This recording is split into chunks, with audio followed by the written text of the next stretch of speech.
Video mojeg svjedočanstva je trenutno najgledaniji video na mom kanalu i s obzirom da nisam htjela prvotno da taj video bude predugačak s jedne strane, a s druge strane opet sam osjećala da nisam sve rekla, odlučila sam snimiti nastavak.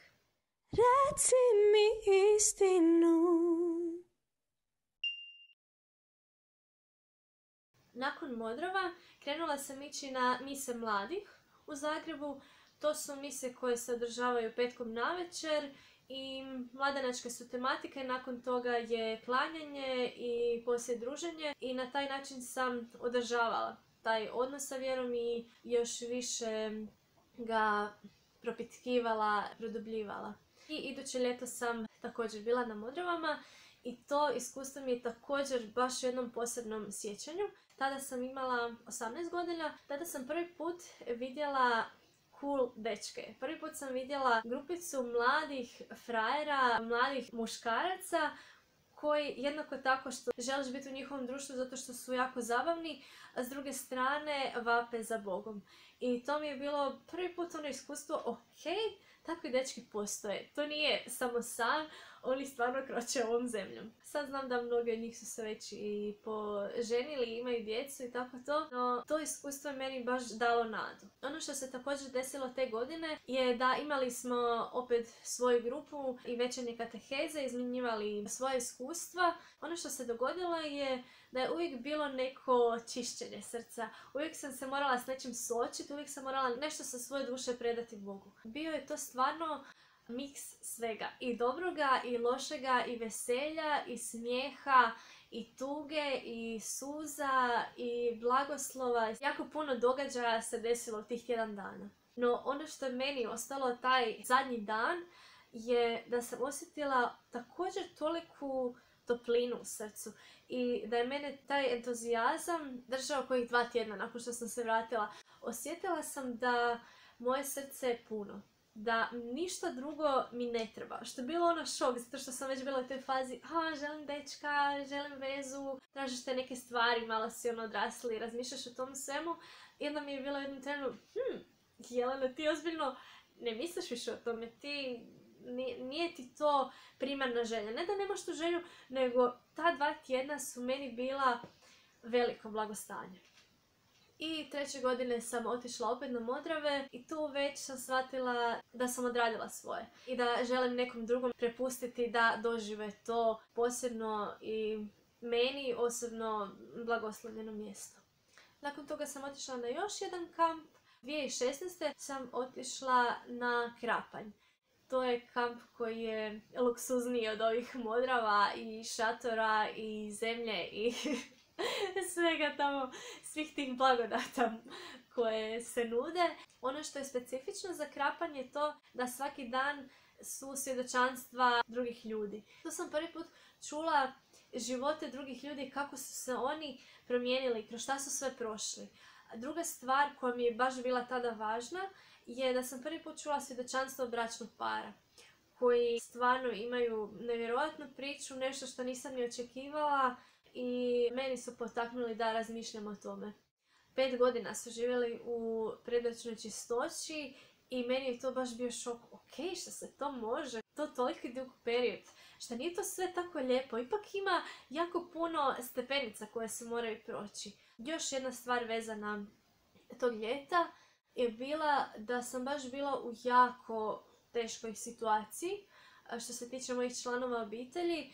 Baš smo prolazili kroz jedan kaos da ja sam bila toliko nemirna, jer to je bilo toliko izvan mojih mogućnosti, izvan mojih moći da ja išta napravim kako bi drugoj osobi bilo bolje.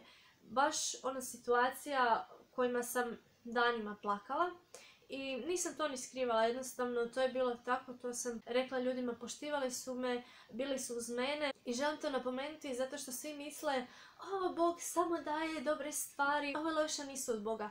Ne, ja sam itekako bila blizu Boga, ja sam itekako imala to iskustvo njegove prisutnosti, no jednako tako nije dopustio da ja osjetim tu patnju i da osjetim tu bol i da još više za njim vapim. Koliko god bilo to teško, koliko god u toj situaciji ti ne znaš šta bi napravio. To je užas, baš grozno, ono, ne želiš da iko prolazi kroz tu situaciju, no s druge strane, jedino što mogu moliti Boga i to je to. Ono što bi htjela reći kad ljudi kažu, Bog ne postoji zato što dopušta patnju. Ja se ne slažem s tim. Da, nekad je patnja nastala zbog grijeha drugih ljudi, a nekad je patnja tu da razmisliš o svom životu, da vidiš jesi li se možda odaljio od Boga, što možeš promijeniti. Nekad baš u toj patnji Bog najviše priča, jer se možemo u toj sreći, u toj euforiji previše uzdignuti i postati oholi. A ovako nas Bog baš spusti na zemlju. Iduće godine sam išla na Postire, to ste možda čuli, kod Stojića i još na jedan kamp, Magis kamp na Braču i stvarno je bilo super.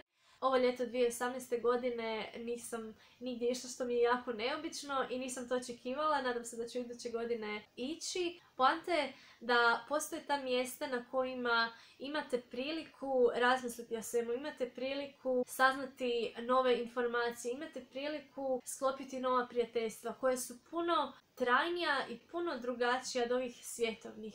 Ne kažem da se tamo isto ne može desiti neka loša situacija, no ja sam se na većinu tih kampova osjećala jako prihvaćeno, osjetila sam tu ljubav, tu podršku, koliko god sam upoznala ljudi, naravno ne mogu toliko ljudi držati u svom krugu, opet imaju neko posebno mjesto u mom srcu i stvarno neki ljudi se s razlogom onda i poslije vrate u život i eto, to je prekrasno.